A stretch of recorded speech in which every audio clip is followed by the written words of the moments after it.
Georgia and Mississippi State, final feelings here. Just wrapped up some time at Red Zone in Athens. If you're watching this tonight, you can go visit Red Zone tomorrow. Look, you know, a lot of expectation from odds makers about this game that Georgia would beat State by 5 touchdowns. I went with State on that deal. That's asking a lot. Now, with that said, a lot of reason to look at it and say this game should be a complete blowout. Mississippi State really not good running the ball, not very effective stopping the run. They're going away from home, playing a top 5 team, and it just doesn't look great, right? Well, they had that scenario 2 weeks ago when they played at Texas and were within a touchdown of taking the lead of that game in the late third quarter. So I don't know if State just didn't, like if Texas just didn't play well that day. It was Arch Manning and yada, yada, yada. But, I mean, he can't walk on water and, it can't be both at the same time. So it's possible State, matches up well with the way that Texas is.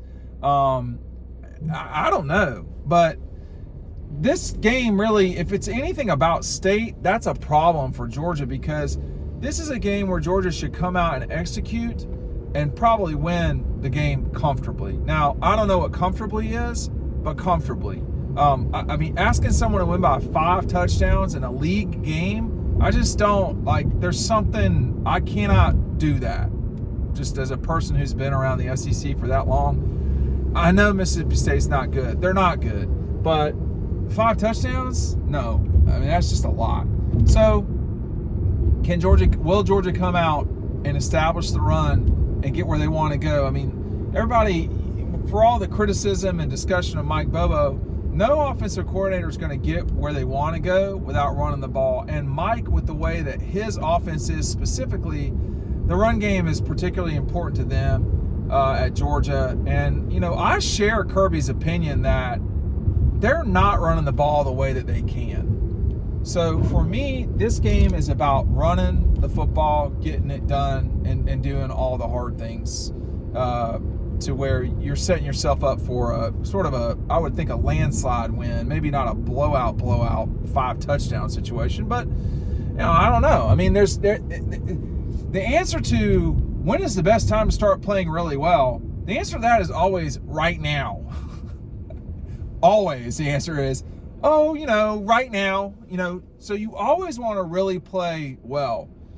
Kirby said that Georgia had their best practice, I think, of the year on Tuesday. Well, I mean, that seems to me to say they're going to have a really good game, because this is really about repetition. And the other guy gets to do their stuff too, but this is really about repetition. And if you're doing things the right way during practice, you're going to do them the right way during the game. And we're in the midst of what is going to be the longest college football season ever. And, normally we'd be halfway through the year. You got to think about it, y'all. And the time Kirby was playing football, game 5, and his Georgia's played Clemson, Tennessee Tech, Kentucky, Auburn, and Alabama. You're 5 games in, right? We're about to get game 6. Game 6 was more than halfway through the season. Back in the day, you played 11 games. Eventually went to 12. We'd be at the halfway point of the regular season. With the way this thing is going, we're not even a third of the way through right now, as of today. So, I mean, there is no dominant team right now out there.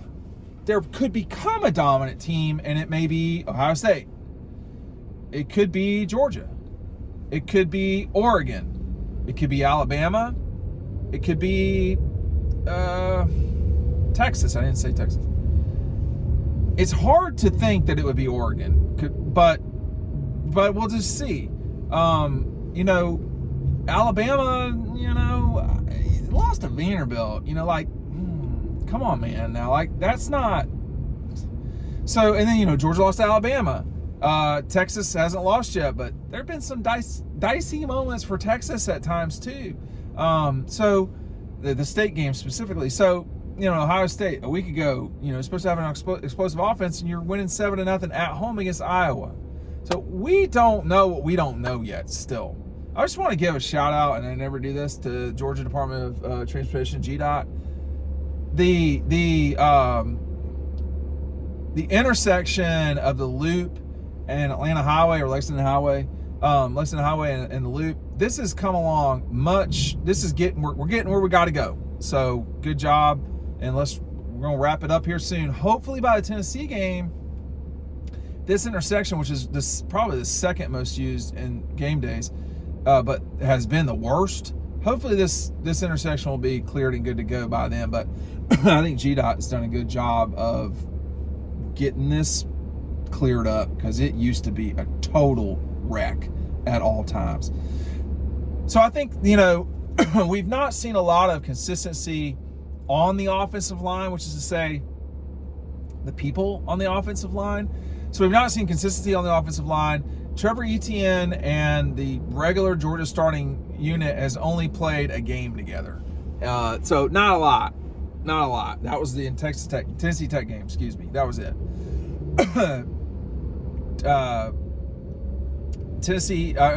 By the Kentucky game, Tate Ratledge is out hurt, and then you had Jared Wilson missing the Auburn game. So there's been a lot of juggling in Georgia. Two things. A, injuries are going to more and more be a problem in college football, because the rosters, because of the transfer portal, are leaving the rosters with a lot smaller margin for error. Okay, so there's that. B, injuries are just a part of this sport. It's what it is. Basketball, you don't have injuries because you're not tackling someone. You have different types of injuries, but they're not like sort of catastrophic injuries like football can be, because you're, again, taking someone my size, taking someone else my size to the ground when they don't want to be taken to the ground. So that's that. For the run game at Georgia to work the way it needs to, the offensive line should be able to effectively deliver the blow that it needs to get the job done. But there are periphery things that happen as well. The running back has to be in good, has to play well. The tight ends have to matter more at Georgia. Todd Hartley's done a great job for a long time at Georgia. This has not been a great year at tight end so far. Let's just see how it goes and take it from there. Now, Oscar Dawg, Lawson Lucky, these guys are not losers. These guys have really been good players at times. Lawson's come on a lot lately. But it's everybody. It's everybody's got to do their part, and the tight end's got to do their part too in terms of all this as well. So wide receivers, going to see what happens there. Kobe Young's definitely suspended, so it's not like he's going to be out there anytime soon. So we've got, there are always, the moving parts are going to be a part of football at Georgia and everywhere else from here on out. We're just at that stage.